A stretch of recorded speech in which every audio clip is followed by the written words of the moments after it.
नमस्कार साथियों, मैं राहुल शर्मा आप सभी लोगों का स्वागत करता हूं आपके अपने परिवार रोजगार विद अंकित पर। दोस्तों सभी को सुबह की राम राम भैया, गुड मॉर्निंग, राधे राधे, जय श्री कृष्णा।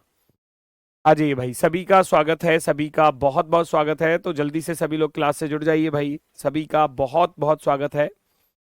गुड मॉर्निंग, नमस्कार, प्रणाम, जय हिंद। कैसे हैं दोस्तों आप सभी लोग?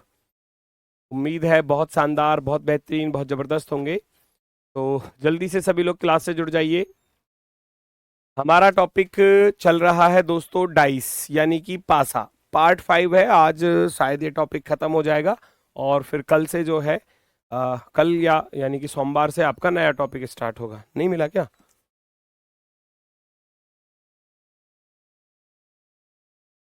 नहीं, गायब कर दिया।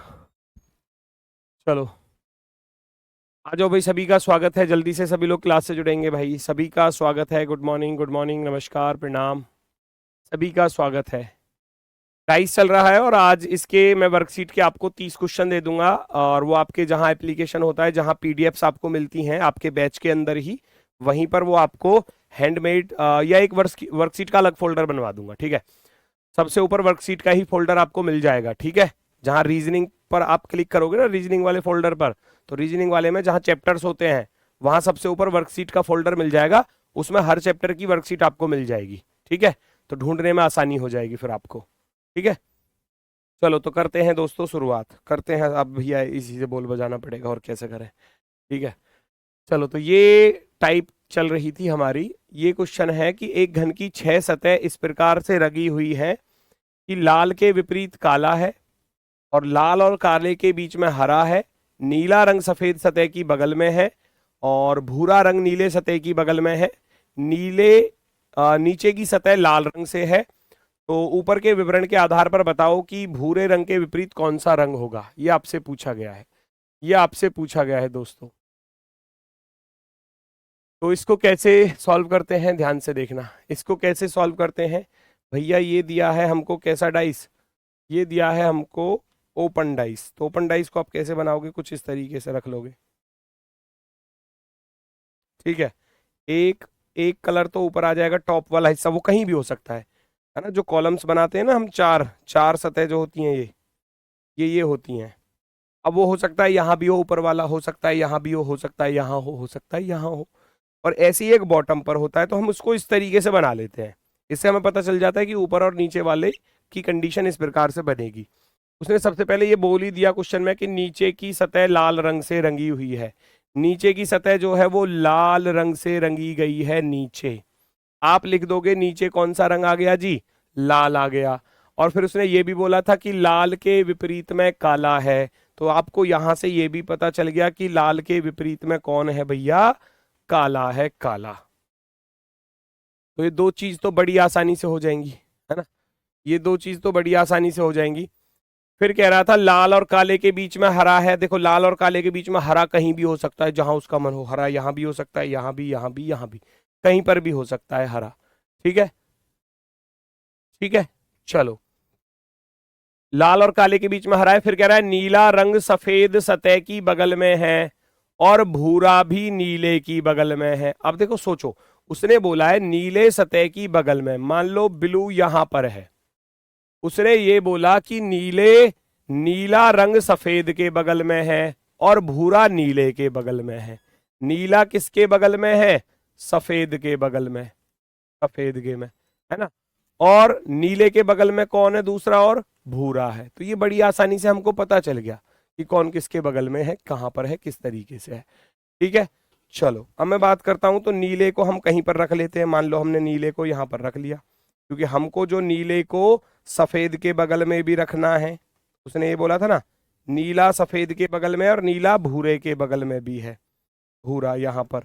अब बचा कौन सा, हरा। अब वो कह भी रहा था कि लाल और काले के बीच में हरा है, तो बीच में हरा यहाँ पर आएगा, कहीं कहीं भी आ सकता है वो तो। बस लैंग्वेज है बेटा, बस केवल क्वेश्चन बहुत आसान है। ये केवल लैंग्वेज डराने के लिए लिखी जाती है, क्वेश्चन में तो कुछ है ही नहीं, क्वेश्चन में तो कुछ है ही नहीं। नीचे की सतह लाल रंग से है तो ऊपर के विवरण के आधार पर बताइए कि भूरे रंग के विपरीत कौन सा है। भूरे रंग के विपरीत कौन सा है, आपको बताना है कि भूरे रंग के विपरीत, इस भूरे रंग के विपरीत कौन है, ये आपको बताना है। भूरे के विपरीत में सफेद होने वाला है, सफेद। आप ऑप्शन नंबर 1 को टिक कर देंगे। ऑप्शन नंबर 1 सफेद, बिल्कुल सही है, बिल्कुल सही है। भूरे रंग के सफेद, भाई साफ साफ बोला है कि नीचे लाल है ऊपर काला है, समझना है सवाल को। नीचे लाल है ऊपर काला, ऊपर काला क्यों आया, क्योंकि उसने बोला था लाल के विपरीत काला है, black is opposite to red, है ना, ब्लैक अपोजिट टू रेड हो गया। फिर बोला गया था कि नीले रंग, नीला रंग जो है वो सफेद की बगल में है, blue is next to the white face, next यानी कि उसका जस्ट पड़ोस में। भूरा रंग नीले की बगल में, brown is next to the blue, देखो blue is next to white, blue is next to white, और brown is next to blue, brown is next to blue. तो इसका अर्थ है सफेद और भूरा अपोजिट हो गए। भाई नीला तो बीच में आ गया ना दोनों के में, तो सफेद एक तरफ आ गया, भूरा एक तरफ आ गया, तो आप कहोगे सफेद और भूरा एक दूसरे के अपोजिट हो जाएंगे। हरा जो था वो यहां था, बीच में ही कह रहा था काले और लाल के बीच में हरा है, तो वो तो बीच में आ ही रहा है बिल्कुल। तो हम कहेंगे, पूछा गया है भूरे रंग के विपरीत कौन सा होगा, आप कहोगे भूरे रंग के विपरीत भैया सफेद होगा। भूरे रंग के विपरीत कौन होगा, आप कहोगे सफेद होगा भूरे रंग के। पर बहुत टफ क्वेश्चन है, कोई ट्रिक। भाई कितना टफ है मुझे ये तो बता दो। मन में ही ठान के चले हो कि मन में टफ ही है, टफ है तो छोड़ दो इसको। मतलब किसी भी क्वेश्चन को तुमको कोई चीज नई सिखा दो ना, तुमको यही लगता है कि टफ है और हार्ड है और ये है और वो है, दुनिया भर के गीत गाने लग जाते हो। कई बार ऐसा होता है, कई बार, आप नहीं, हर बैच में ऐसा ही होता है। मतलब सिखानी नहीं चाहिए क्या कोई नई चीज, नहीं सिखानी चाहिए क्या? कभी कभी मुझे ऐसा फील होने लग जाता है कि नहीं, सिखानी नहीं चाहिए बच्चों को नई चीज, वही सिखाना चाहिए जो उनसे हो सकता है, जो उनसे आता है बस।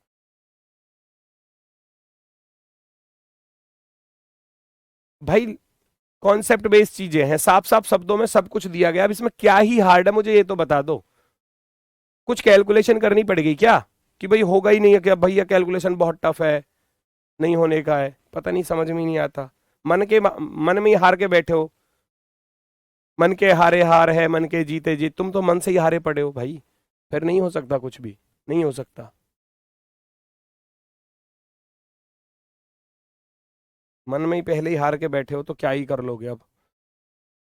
फलक दो, फलक 6 के विपरीत है, साफ साफ बोला गया है। फलक दो, फलक दो 6 के प्रतिमुख, प्रतिमुख का अर्थ होता है अपोजिट, देखो लिखा हुआ है face 2 is opposite to face 6।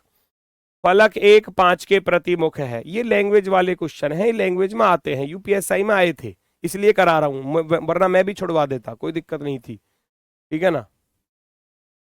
तुमको चीज ही वही चाहिए कि बस तुमको आसान आसान सवाल करा दो और छुट्टी हो जाए बस, उसमें खुश रहते हो तुम हमेशा, मैंने देखा है कई बार। फलक दो, 2 6 के विपरीत है, फलक 2 जो है वो 6 के विपरीत है, साफ साफ दिया है। फलक 1 5 के प्रतिमुख है, एक जो है वो 5 के प्रतिमुख है, प्रतिमुख का अर्थ होता है ना, अपोजिट। फलक 3 फलक 1 और 5 के बीच में है, ठीक है। फलक 4 2 के संलग्न है, संलग्न का अर्थ होता है पड़ोस में है, पड़ोस में है, ऐसा वो बोल रहा है।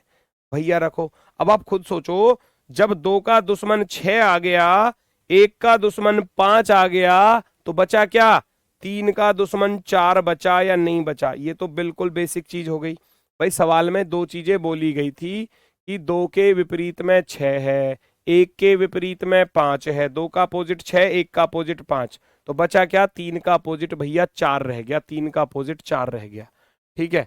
चलो अब वो कह रहा है निम्नलिखित में से कौन सा एक सही है, सही वाला, which one of the following is correct, सही वाला है ना, सही वाला आपसे पूछा गया कि सही वाला स्टेटमेंट कौन सा होगा, पढ़ो जरा। 2 फलक 3 के संलग्न है, 2 3 के पास आ सकता है, आप कहोगे आ सकता है, चांसेस है ना, आप कह सकते हो आ सकता है, ठीक है। फलक 6 2 और 4 के बीच में है, 6 बीच में, कल वाली क्लास में बताया था 6 बीच में तब आएगा जब 2 और 4 की लड़ाई हो रही होगी, मैंने कल बताया था ना। फलक 2 और फलक 4 के बीच में तब आ सकता है जब 2 का दुश्मन 4 होगा, नहीं आ सकता, है ना। 6 तो फलक 2 के बीच में आ ही नहीं सकता, क्योंकि 2 और 6 तो वैसे भी दुश्मन थे, तो ये हो गया गलत। फलक 1 5 और 6 के बीच में है। फलक 1 जो है वो 5 और 6 के बीच में नहीं आ सकता, क्योंकि 1 और 5 दुश्मन थे। आप खुद सोचो, जब 1 और 5 दुश्मन है तो पास पास तो आ ही नहीं सकते। उपरोक्त में से कोई नहीं वाले को हटा देना, क्योंकि हमारा पहला वाला क्या हो जाता है, सही हो जाता है। Option number first, option number first. बताओ, क्वेश्चन में कुछ था, कुछ करना पड़ा आपको? केवल बस उसको पढ़ना है, जो कहा था वो लिख दिया, फिर ऑप्शन चेक करने कौन सा सही है कौन सा गलत है ना। Option number A, option number A एकदम राइट है भैया, एकदम राइट है, बिल्कुल सही जवाब। चलो, very good very good. Next next next, अगला क्वेश्चन देखो जरा। एक घन के 6 पृष्ठ अलग अलग रंगों से रंगे हुए हैं। लाल पृष्ठ काले के विपरीत है, हरा पृष्ठ लाल और काले के बीच में है, नीला पृष्ठ सफेद के आसन्न है, और भूरा पृष्ठ नीले के आसन्न है। हरे पृष्ठ के आसन्न 4 रंग कौन कौन से हैं, ये आपको बताना है। बिल्कुल आसान सा क्वेश्चन, बिल्कुल आसान सा।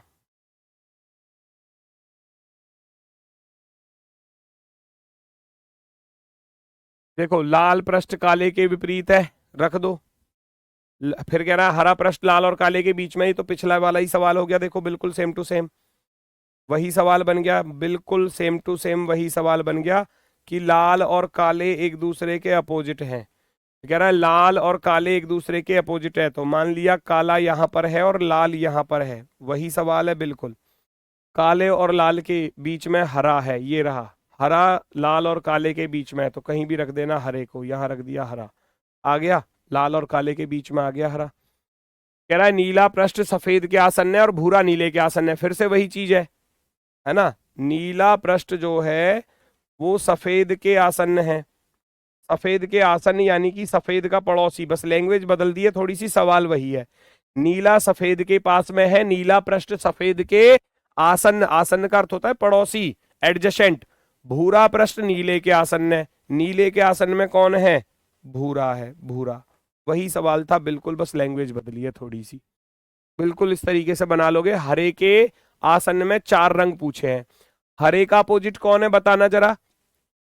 हरे का अपोजिट हमको पता चला, हरे का अपोजिट नीला है, तो हरा बस नीले के पास में नहीं आएगा, बाकी इन चारों के पास में आ जाएगा। समझे बात को? हरा, हरा बस नीले के पास में नहीं आ सकता, बाकी 4 मैंने बताया था, एक सतह की एक ही विपरीत सतह होती है, बाकी बची हुई 4 सतह उसकी पड़ोसी होती हैं। तो हरे का दुश्मन जब नीला है तो नीला इसके पास में नहीं आ सकता, तो जिस ऑप्शन में नीला लिखा होगा वो आपका आंसर नहीं होगा। जिस ऑप्शन में नीला लिखा होगा आंसर नहीं होगा, जिस ऑप्शन में नीला लिखा होगा आंसर नहीं होगा। काम खत्म करोगे, ऑप्शन नंबर फर्स्ट को राइट कर दोगे। ऑप्शन नंबर फर्स्ट जो है वो राइट आंसर हो जाता है, एकदम ओके। क्लियर हुआ? बताओ फटाफट से। ऑप्शन नंबर 1, क्योंकि हरे का अपोजिट नीला है तो नीला इसके पास में नहीं आएगा, नीला नहीं हो सकता, नीला नहीं हो सकता, नीला नहीं हो सकता, तो बचा क्या, लाल काला भूरा सफेद, ये चारों इसके पड़ोसी होंगे। नेक्स्ट,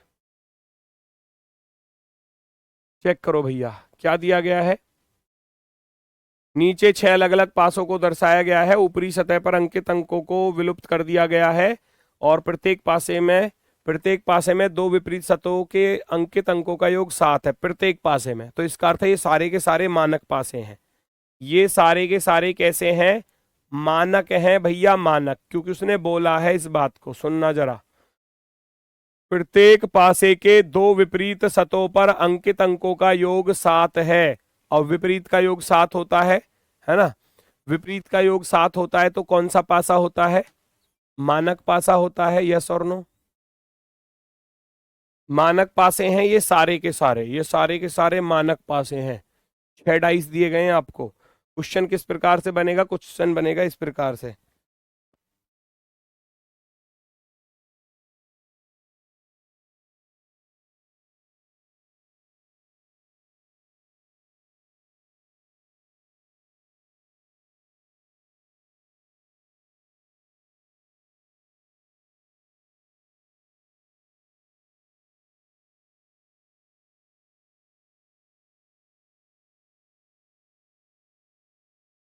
यदि समसंख्यांकित मान वाले पासे के ऊपरी फलक पर सम संख्या है, देखो सवाल को समझो क्या कह रहा है। सम संख्यांकित, if a dice with an even number of values has even number on its upper face. Even numbers value का अर्थ समझ रहे हो? इवन नंबर्स वैल्यू वाले हो गए जैसे कि 2 नंबर का डाइस है ना, 4 नंबर का डाइस और 6 नंबर का डाइस। वो बात इनकी कर रहा है। 2 4 6 इवन क्या होते हैं? इवन वाले कौन से होते हैं? इवन नंबर वाले होते हैं भैया 2 4 और 6, क्योंकि 6 ही डाइस थे तो ये इवन वाले हो गए। पहली बात तो ये समझो। सम संख्यांकित मान वाले पासे के ऊपरी फलक पर सम संख्या है। वो ये भी कह रहा है ऊपरी फलक पर क्या है? सम संख्या है, सम। अच्छा, हम जानते हैं ये सभी के सभी मानक पासे थे। उसने सवाल में पिछले में बोल दिया ये सारे के सारे मानक पासे हैं, तो 1 का दुश्मन 6 होगा, 2 का दुश्मन भैया 5 होगा और 3 का दुश्मन 4 होगा। ये तो फिक्स है, रटा हुआ है, बिल्कुल फिक्स है, रटा हुआ है कि 1 का दुश्मन 6, 2 का दुश्मन 5, 3 का दुश्मन 4, है ना भाई। हर सवाल पेपर में ऐसा नहीं आता कि आप उसको 2 सेकंड 4 सेकंड 6 सेकंड में, ऊपर कराए थे 2 सेकंड 4 सेकंड वाले भी, है ना। पर ये मत समझ कर चलना कि हर सवाल ही ऐसा आएगा कि बस 2 2 4 4 सेकंड वाले ही कराओ जी, बस बाकी मत कराओ कुछ भी। ऐसा नहीं होता, ऐसा नहीं होता, ठीक है। ये टाइम टेकिंग क्वेश्चन होते हैं तो पूछे जाते हैं इस तरीके से, बीच बीच में कहीं ना कहीं मिलते हैं। अब उसने बोला कि 2 4 6 ये डाइस जो है ना, इनके ऊपरी फलक पर सम संख्या है। वो ये कह रहा है यहां पर सम संख्या आएगी, सम, ठीक है। और यहां पर भी क्या आएगी? ऊपर सम आएगी, सम, ठीक है। सुनना जरा उसकी बात को, यहां ऊपर क्या आएगी? सम आएगी, सम, ठीक है। 2 4 6 के ऊपर सम नंबर आएगा। अब हमने देखा 3 आ चुका है, 5 आ चुका है, तो 3 और 5 वाले को हटा दो, 3 और 5 वाले को हटा दो। 1 और 6 में से सम क्या है? 1 और 6 में से सम क्या है? आप कहोगे गुरुजी 1 और 6 में से सम जो है वो 6 है, तो फिक्स हो गया यहां 6 आएगा। यस और नो? फिक्स हो गया ना, 6 आएगा। भैया 5 और 3 यहां आ चुके हैं, 5 और 3 आ चुके हैं, 1 और 6 में से क्या आएगा? यहां पर 6 आएगा, ये भी फिक्स हो गया। यस और नो? 4 और 2 आ चुका है, बचा क्या? 6 बचा, तो यहां 6 ही आएगा। सबके ऊपर क्या आ गया? 6 आ गया। यस और नो? इतना बताओ। क्वेश्चन आसान है, बस थोड़ा सा समझना है उसको। कह रहा है सम संख्यांकित मान वाले, तो पहले तो सम नंबर वाले पकड़ लो, 2 4 6 पर जो आ रहे थे डाइस, उसमें भी ये बोला कि इनके ऊपर सम संख्या आएगी सबसे टॉप पर। ऊपर सम संख्या, सम संख्या, सम संख्या। मैंने देखा 3 आ गया, 5 आ गया। जब 3 और 5 आ चुके हैं, देखो 5 ही आ गया, तो 5 का दुश्मन 2 नहीं आ सकता यहाँ पर। 3 आ गया तो 3 का दुश्मन 4 नहीं आ सकता, तो बचा क्या? 1 और 6 बचा ना। 1 और 6 में से सम क्या है? 1 और 6 में से सम है 6, क्योंकि मैं यहां 2 नहीं रख सकता। क्यों नहीं रख सकता? कि 5 का दुश्मन 2 है। मैं यहां पर 4 नहीं रख सकता क्योंकि 4 और 3 दुश्मन थे, तो ऐसे पहचानना पड़ेगा। यहां 5 3 आ गया तो यहां 6 आएगा ही आएगा। क्यों? 5 का दुश्मन 2 नहीं आ सकता, 3 का दुश्मन 4 नहीं आ सकता यहां पर, क्योंकि ये मानक पासे थे। 4 और 2 पहले से ही मौजूद है, तो बचा क्या? 6 बचा। अब कह रहा है 6 इधर भी है, 6 इधर भी है, 6 इधर भी है। पूछा क्या था?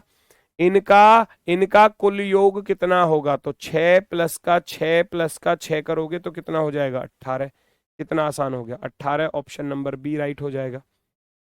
ऑप्शन नंबर बी राइट हो जाएगा। Option number B, very good, बहुत सही, बहुत शानदार, बहुत ही गजब, एकदम राइट, एकदम गजब। Option number be perfectly right हो जाएगा। बहुत सही। ऐसा ही अगला सवाल है, बिल्कुल सेम टू सेम उसी पर आधारित। मानक पासा ही है, ये भी उसी पर है ये सवाल, उसी पर है ये सवाल। मानक पासा दिया है तो 1 का दुश्मन 6 होगा, 2 का दुश्मन 5 होगा और 3 का दुश्मन 4 होगा। इतनी हिंट मैंने दे दी, बाकी इसकी सवाल को पढ़ो क्या कहना चाह रहा है। विषम संख्यांकित मान वाले, विषम संख्या वाले को पकड़ लो। विषम ये रहा, 1 3 और 5 को पकड़ना है अब की बार। विषम संख्या वाले को पकड़ो। विषम संख्यांकित मान वाले पासे की निचली सतह पर विषम संख्या है, तो इनके ऊपरी स्थित अंकों का योग कितना होगा? ये आपसे पूछा गया है। अच्छा, नीचे विषम है, देखो 5 आ गया, 5 का दुश्मन 2 ऊपर नहीं आ सकता। 6 आ गया, 6 का दुश्मन 1 ऊपर नहीं आ सकता। समझो इस चीज को। तो बचा क्या? बचा क्या? 4 और 3 बचा। 4 और 3 बचा ना, यस और नो, बस इतना बताना। अब ऐसे सोचो ना भाई, 5 आ गया, 6 आ गया, 5 आ गया, यहाँ 6 आ गया।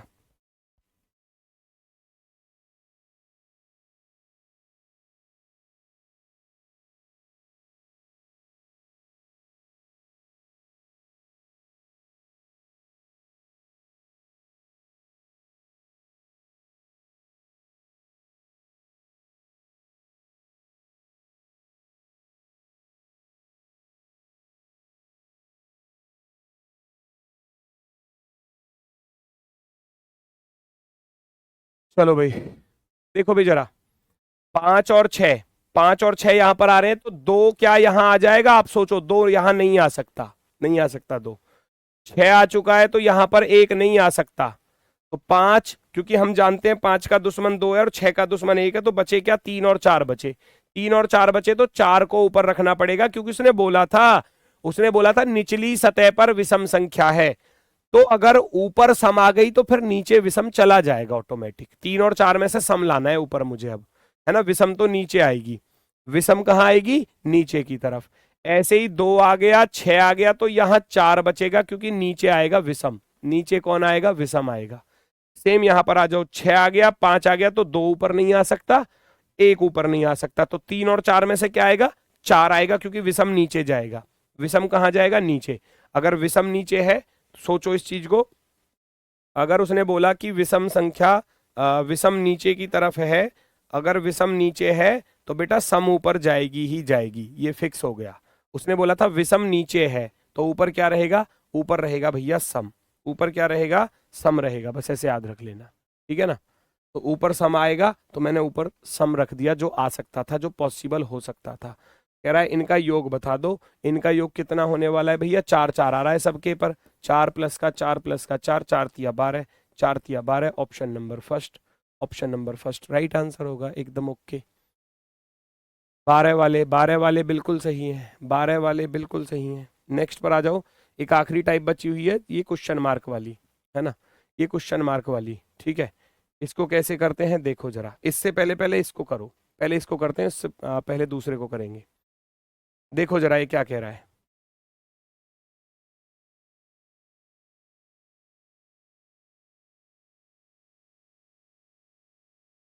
चेक करो जल्दी से।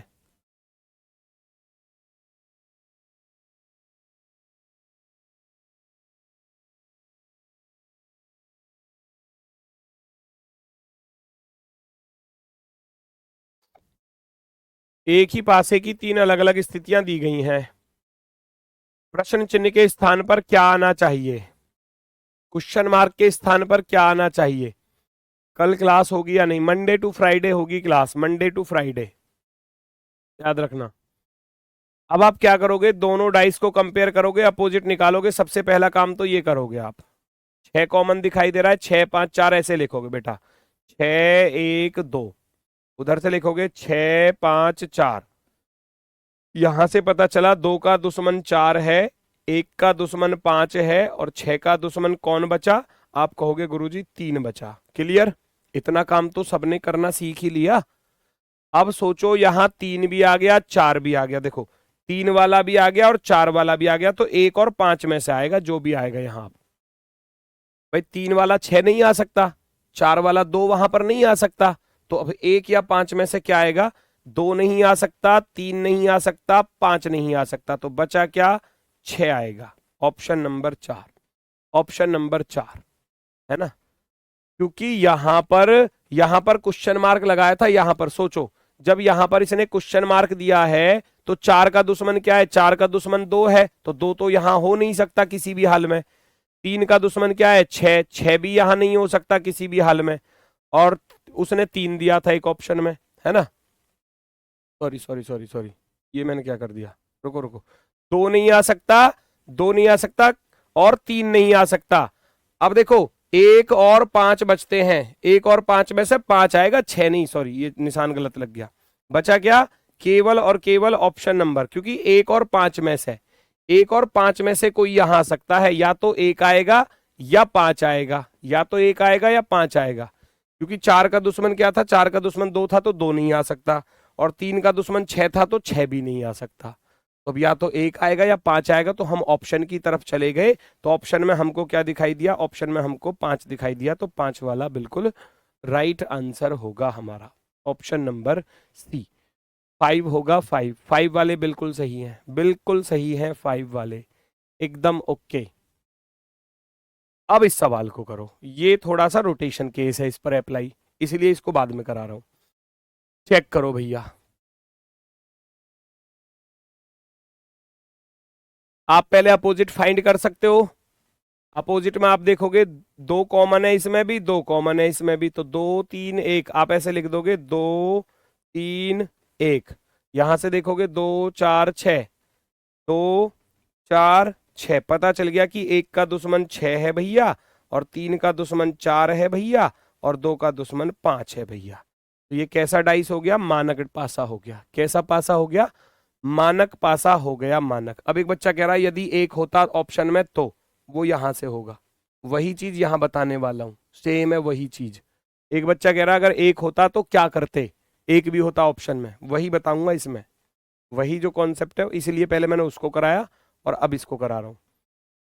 1 6 3 4 2 5, तो कैसा ये मानक पासा हो चुका है। अब आप खुद सोचो, 2 यहां पर आ गया तो 5 यहां पर नहीं आ सकता, 4 आ गया तो 3 नहीं आ सकता, तो 5 और 3 नहीं आ सकते ना। अब आप क्या करोगे, एक तो 5 को हटा दोगे, एक 3 को हटा दोगे, बचा ना, 1 भी बचा और 6 भी बचा। गुरुजी अब कैसे? वही चीज जो आप पिछले वाले में मांग रहे थे वो यहां पर आ गई। 1 और 6 दोनों ही ऑप्शन में है, तो कैसे पता करें, कैसे पता करें कि 1 आएगा या 6 आएगा? बताओ, आप बताओ, 1 आएगा या 6 आएगा? अब आप क्या करोगे, अब डाइस को आप रोटेशन के अकॉर्डिंग देखेंगे। तो मैं क्या करता हूं, डाइस को बना लेता हूं ओपन डाइस के रूप में। 1 2 3 4, एक ऊपर वाली फेस हो जाती है और एक नीचे वाली फेस हो जाती है, ठीक है। अच्छा, मुझे यहां 2 दिखाई दे रहा है ऊपर, तो क्या मैं यहां 2 रख दूं ऊपर? यस और नो, रख दूं? मुझे वहां ऊपर 2 दिखाई दे रहा है। अच्छा सोचो, 2 मुझे यहां भी दिखाई दे रहा है ऊपर, क्योंकि ये इसके साथ मैच कर रही है। अगर नहीं होता तो मैं डाइस को घुमाता, अगर नहीं होता तो डाइस को घुमाता, 2 को ऊपर लाता, हर हाल में, हर हाल में लाता 2 को ऊपर। अब मैंने देखा अगर 2 ऊपर है तो लेफ्ट में 1 है, राइट में 3 है, मैंने ऐसे लिख दिया लेफ्ट में 1 है और राइट में 3 है। तो ऐसा करने में किसी को कोई दिक्कत? जो यहां था वो यहां उतार दिया, बिल्कुल डिक्टो। अब मुझे अपोजिट तो पता चल ही चुके थे, ये रहे अपोजिट, अपोजिट तो पता थे कि 1 का दुश्मन 6 है तो 1 का दुश्मन 6 आ गया, 3 का दुश्मन 4 है तो 3 का दुश्मन 4 आ जाएगा, 2 का दुश्मन 5 है तो 5 यहाँ गया। ये ओपन डाइस बन चुका है, रोटेशन भी पता चल चुकी है। अब वो कह रहा यदि 2 ऊपर हो तो 4 के राइट साइड में क्या आएगा, 4 के राइट में क्या आएगा, बताओ जल्दी से। अगर 2 ऊपर है तो 4 के राइट में क्या दिखाई दे रहा है आपको? यहां देखो, 4 के राइट में सबको 1 दिखाई दे रहा है या यस और नो?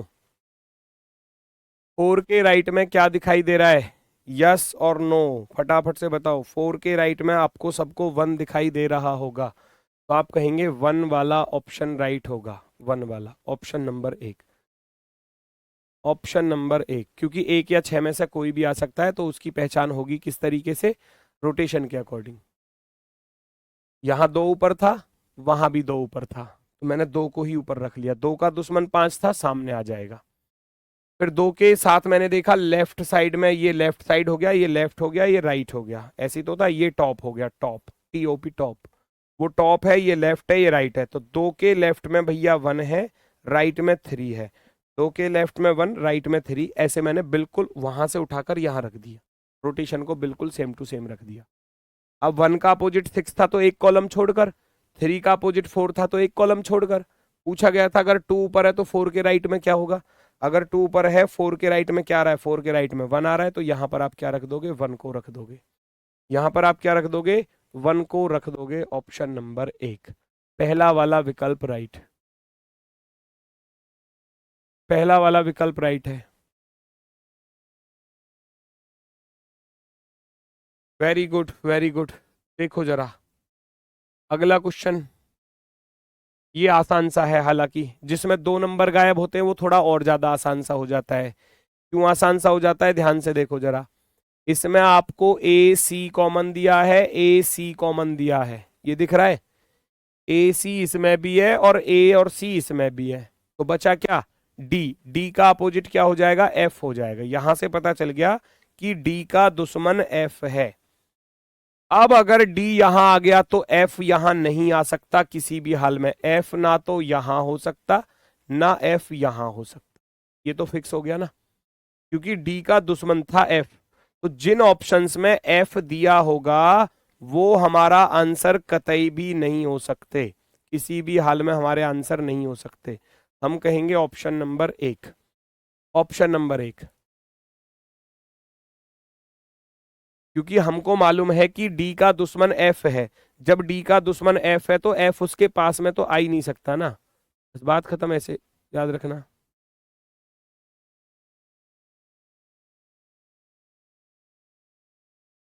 चलो वेरी गुड। ऑप्शन वन वाले बिल्कुल सही हैं भैया, बिल्कुल सही हैं, बिल्कुल शानदार। अगला करके दिखा दो आप सभी लोग, बिल्कुल सेम पैटर्न पर है,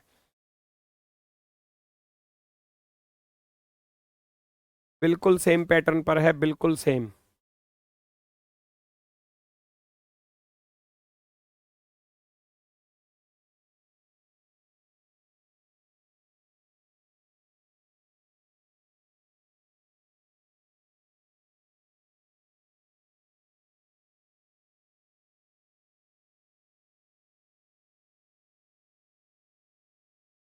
दो तीन, दो तीन।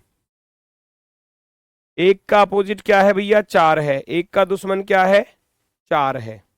बात आई समझ में, दो तीन, दो तीन, तो एक का दुश्मन चार आ गया, तो इसका अर्थ है यहां ना तो एक आ सकता ना यहां पर चार आ सकता। बात क्लियर हुई, यस और नो। तो एक और चार यहां पर नहीं आ सकते। जिस ऑप्शन में एक और चार लिखे हुए हैं, है ना, उनमें से ये एक और चार दोनों एक साथ तो आ नहीं सकते, ये तो हो गया गलत, है ना। एक और चार वाला खत्म हो गया भाई। एक और चार कौन थे, दुश्मन थे ना। एक और चार कौन थे, दुश्मन थे, तो वो दोनों एक साथ नहीं आ सकते। आप बहुत सारे बच्चे यहाँ तीन और छह आंसर दे रहे हैं, डी वाला, तीन और छह। भाई मेरी बात तो सुनो, एक सबसे पहली लाइन ये लिखाई थी डाइस में, डाइस की दो अपोजिट फेस ना तो एक साथ दिखाई देती हैं। अपोजिट कौन था, एक और चार, तो एक और चार एक साथ नहीं आ सकते, ना एक साथ पीछे छिप सकती हैं। अच्छा मुझे बताओ, एक और दो आ गया यहां पर, तो इन दोनों में से एक तो चाहिए यहां पर, ठीक है। अब मान लो मैं यहां पर दो और तीन रख दूं, मान लो मैंने यहां पर दो रख दिया और यहां पर तीन रख दिया, तो भैया एक और चार तो पीछे छिप गए ना। एक और चार तो पीछे छिप गए। अगर इस वाले को लेकर चलता हूं तो एक चार छिप जाएंगे, एक और चार क्या हो जाएंगे, छिप गए, है ना। एक और चार क्या होगा, एक और चार क्या होंगे भैया, एक कौमा चार छिप गए। अगर मैंने इस ऑप्शन को रख दिया तो, दो और तीन को रख दिया, तो एक और चार पीछे छिप भी नहीं सकते क्योंकि अपोजिट थे, तो ये ऑप्शन गलत। मैं जैसे ही तीन और छह को यहां रखता हूं, मान लो मैंने तीन और छह को रख दिया, मैंने तीन यहां रख दिया, छह यहां रख दिया, तो एक और चार तो फिर से छिप गए, है ना। इस वाले ऑप्शन को लेकर चल रहा हूं तो एक व चार छिप गए। ऐसा पॉसिबल हो नहीं सकता, ऐसा पॉसिबल हो नहीं सकता कि डाइस की दो अपोजिट फेस एक साथ पीछे चली जाए, नहीं हो सकता। इन दोनों में से एक तो चाहिए यहां पर, इन दोनों में से एक जरूर होना चाहिए यहां पर, कोई भी हो जाए, या तो एक मिल जाए या चार मिल जाए। तो हम देख पा रहे हैं ऑप्शन नंबर बी में एक और दो दिया है, यानी कि इन दोनों में से, इन दोनों में से एक आ चुका है। आप कहेंगे ऑप्शन नंबर बी राइट है, बाकी सब गलत, बाकी सब गलत, बाकी सब गलत, है ना। तीन और छह यहां नहीं आ सकते, दो और तीन यहां पर नहीं आ सकते, बचेगा क्या, एक और दो। मैंने सबसे पहले अपोजिट निकाला तो मुझे पता चला एक का दुश्मन चार है। अब एक और चार दोनों एक साथ नहीं आ सकते, एक और चार दोनों एक साथ नहीं आ सकते क्योंकि एक चार का दुश्मन था। पहला ऑप्शन तो इसलिए गलत। दो और तीन को रखा, जैसे ही दो और तीन को रखा तो एक और चार तो पीछे चले गए, तो वो तो अपोजिट थे। जब वो अपोजिट थे तो वो एक साथ आ नहीं सकते, है ना। जब मैंने यहाँ दो और तीन को रखा तो एक और चार तो पीछे चले गए ना, तो वो पॉसिबल नहीं है। फिर मैंने तीन और छह को रखा, फिर मैंने तीन और छह को रखा, तो एक और चार तो फिर पीछे चले गए, 1 और 4 तो फिर पीछे चले गए, तो वो भी नहीं आ रहे यहाँ पर, हटाओ इसको, गलत, बाकी सब गलत, बचता है केवल ऑप्शन नंबर बी। बी हमारा राइट आंसर हो जाएगा, ऑप्शन नंबर बी एकदम ओके की रिपोर्ट। नेक्स्ट, बस तो खत्म है। हालांकि ये एक यूपी पुलिस में एक क्यूब वाला क्वेश्चन था, हालांकि ये क्यूब वाले टॉपिक में मैं पढ़ा देता, पर अभी समय बचा हुआ है क्योंकि टॉपिक तो खत्म हो गया है, तो इसको कर लेते हैं, है ना। पहले सवाल को पढ़ो। ये कह रहा है 100 तिल्ली वाले एक माचिस की डिब्बी है, एक माचिस की डिब्बी में जिसमें 100 तिल्लियां हैं। एक मैच बॉक्स है जिसमें 100 क्या है, तिल्लियां हैं, 100, ठीक है। वो कह रहा है पक्षीय लंबाई के रूप में 2 माचिस की तीलियों का उपयोग करके माचिस की तीलियों से एक घन बनाया जाता है। तो शुरुआत में मैंने तुमको क्या लिखाया था, है ना, शुरुआत में मैंने क्या लिखाया था कि घन जो होता है उसमें, या क्यूब जो होता है, लूडो की जो गोटी होती है जिस पर 1 से लेकर 6 तक के नंबर लिखे होते हैं, वो क्यूब ही तो होता है एक प्रकार का, है ना।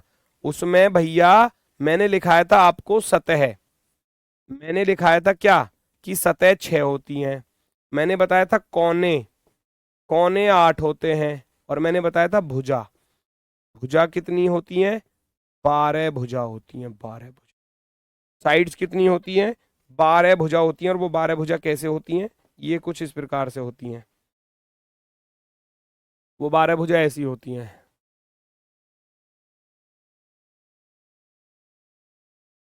है ना।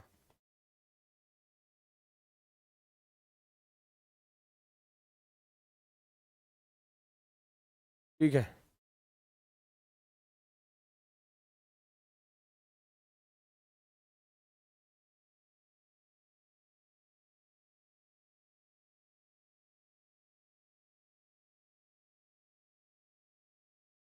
ये इस तरीके से होता है ना। तो आपको इसमें टोटल जो क्यूब है, अगर मैं इसकी बात करूं, आप देखोगे इसमें भुजा कितनी होती है, भुजा आप देखोगे तो पहली भुजा ये रही, दूसरी ये रही, तीसरी, चौथी, 4, ये 5, 6, 7, 8, 9, 10, 11 और 12, ये 12 भुजा होती हैं, इसमें 12 भुजा, वही चीज मैंने यहाँ पर बताई, इसमें भुजा कितनी है भैया, 12 भुजा हैं, 12।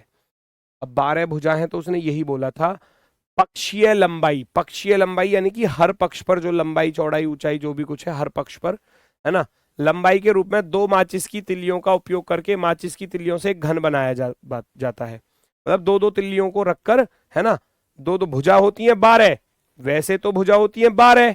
अब 12 भुजाएं, अगर 12 भुजा पे मैं एक एक तिल्ली रखता तो 12 तिल्लियों की जरूरत पड़ती, लेकिन मुझे रखनी है कितनी, 2-2, तो 12 गुणा 2, 12 दूनी 24 तिल्लियों की जरूरत पड़ी, 24 तिल्लियों की जरूरत पड़ी 100 में से। माचिस में कितनी तिल्लियां थी, 100, 24 यहां खर्च हो गई। डिब्बे में कितनी माचिस की तिल्लियां बची, 100 में से 24 मैंने निकाल ली, जो खर्च कर ली, तो बची कितनी, शेष जो बची वो कितनी बची, शेष बची 100 में से आप 24 घटा दोगे, और 100 में से 24 घटा दोगे तो आपके पास रह जाएगा 76, 76, 76 आपका बिल्कुल सही जवाब होगा, एकदम परफेक्टली राइट वाला 76, क्योंकि 24 तो आप यूज कर चुके हो, 100 में से 24 तिल्लियां आप यूज कर चुके हो, आपके पास रह जाएंगी 76, 76, ठीक है। एक घन से 4 आयत फलकीय बनाने के लिए उसे न्यूनतम कितनी बार काटना पड़ेगा, ये आपको बताना है। एक घन से 4 आयत फलकीय बनाने के लिए उसे न्यूनतम कितनी बार काटना पड़ेगा। एक क्यूब है ना, एक ये क्यूब है ना, ये क्यूब दिया गया है, इससे अगर आयत फलकीय बनाने हैं तो इसे कितनी बार काटना पड़ेगा। सोचो, क्यूब है तो उसको कितनी बार काटोगे, एक बार तो ऐसे काट दो उसको, एक बार तो आरी ऐसे चला दो, ऐसे नो सीधी खड़ी आरी, तो 2 हिस्से हो गए, 2 हिस्से हो गए, यस और नो। और एक बार ऐसे कट जाएगा, एक बार ऐसे कट जाएगा, है ना। तो 2 बार, एक बार तो चाकू है, पनीर नहीं काटते, पनीर नहीं काटते सब्जियों, सब्जी में डालने के लिए आपने देखा होगा पनीर का ऐसा बॉक्स आता है, तो आप उसको कैसे काटते हो पनीर को, भैया इतना मोटा पीस पनीर का आया, ऊपर से ऐसे काट दिया, फिर ऐसे काट दिया, फिर उसको ऐसे काट देते हैं ऊंचाई के अनुदिश। लेकिन मुझे 4 प्राप्त करने हैं। जब 4 प्राप्त करने हैं तो एक बार तो मैं कैसे काट दूंगा भैया, ऊपर से, तो ये 2 हिस्से हो गए, और एक ऐसे बीच में से काट दूंगा, ऐसे बीच में से। जब बीच में से काटूंगा तो ऊपर का हिस्सा नीचे का, और 4 टुकड़े मुझे मिल जाएंगे, 4 आयत टुकड़े हमको मिल जाएंगे। तो हमको इसको केवल 2 बार काटना पड़ेगा। 4 बनाने के लिए केवल 2 बार काटना पड़ेगा, क्योंकि एक बार काटूंगा तो 2 हिस्से हो जाएंगे, फिर दोबारा काटूंगा तो 2 के 4 हो जाएंगे। ये तो नॉर्मल सी चीज है भाई। किसी चीज को मैं एक बार काटा, मैंने एक बार काटा, 2 हिस्से हो गए, है ना, 2 हिस्से हो गए। वो नहीं काटते आप, सेब वगैरह काटते हो, अमरूद काटते हो, ऐसे तो काटते हो। घर में मान लो अमरूद लेकर आए, बच्चों में हिस्सा करना है, तो भैया ऐसे काट दिया, फिर ऐसे काट दिया, फिर ऐसे काट दिया, फिर ऐसे काट दिया। जितनी बार काट रहे हो उसके दुगने हिस्से हो रहे हैं। मुझे 4 चाहिए थे तो 2 बार काट दूंगा, 4 चाहिए थे तो 2 बार काट दूंगा, बस खत्म। एक घन के एक फलक को यादृच्छिक रूप से चुना गया है, नीले रंग का है, और इसके सन्निकट सभी फलक हरे रंग के हैं, और नीले रंग वाले फलक के विपरीत भूरे रंग का है ना, नीले रंग के विपरीत भूरा रंग है। ये देखो 1 2 3 4, वो कह रहा है नीला, नीला हो गया, और नीले नीले रंग वाले फलक के विपरीत में क्या है, भूरा है, भूरा। उसने बोला भूरा है, साफ साफ बोल रहा है, नीले के अपोजिट में क्या है, भूरा है। फिर कह रहा है सन्निकट सभी, है ना, इसके सन्निकट सभी हरे रंग के हैं, इसके सन्निकट सभी हरे रंग के हैं। यानी कि मैं आपसे कहूं भैया, हरे रंग, बाकी सब क्या है, बाकी सब हरे रंग के हैं। ये भी हरे रंग का, ये भी, ये भी, और ये भी। ये 4 जो हो गए वो हरे रंग के हो गए। वही कह रहा है नीला ऊपर हो गया, भूरा नीचे हो गया, और बाकी ये सब जो है वो हरे रंग के हैं। तो यही पूछ रहा था कि हरे रंग के घन फलक कितने हैं, हरे रंग के फलक कितने हैं, हरे रंग की जो सतह है वो कितनी है, हरे रंग की सतह जो है वो कितनी है।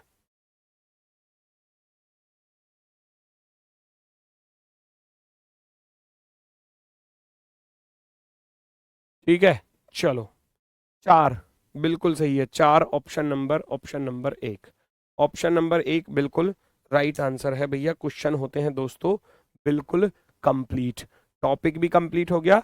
अब 30 क्वेश्चन आपको कहाँ मिलेंगे, मैं वो आपको बता देता हूँ, वो मैं आपको बता देता हूँ कि वो आपको 30 क्वेश्चन कहाँ मिलेंगे। सुनो जरा, जब आप अपने एप्लीकेशन को ओपन करते हैं, एक यहाँ हमारे नेटवर्क पता नहीं कहाँ चले जाते हैं, जैसे ही आप अपने एप्लीकेशन को ओपन करोगे तो दीवानजी 2.0 बैच दिख जाएगा, उस पर क्लिक करोगे, क्लिक करोगे तो ऊपर भैया स्टैटिक जीके, फिर करंट अफेयर्स, फिर फ्री बुक्स, फिर हिंदी, फिर रीजनिंग। अब रीजनिंग वाले फोल्डर पर क्लिक करोगे, ऐसे खुलकर आएगा। अभी तो ये ऐसे आ रही है क्लासेस, यहाँ फोल्डर बने आएंगे, है ना। जब एक टॉपिक हो जाएगा तो डाइस का फोल्डर, फिर अगला कोडिंग डिकोडिंग, तो कोडिंग डिकोडिंग का फोल्डर, ऊपर सबसे वर्कशीट का फोल्डर बनवा दूंगा। उस वर्कशीट वाले पर क्लिक कर लेना, वर्कशीट में आपको चीजें मिल जाएंगी। ठीक है, तो आज के लिए बस इतना ही है, फिर मिलते हैं आपसे सोमवार में अपने वाले समय पर सुबह 10 बजे। ठीक है, तब तक के लिए सभी को भैया प्यार भरा नमस्कार, धन्यवाद, टाटा, बाय बाय।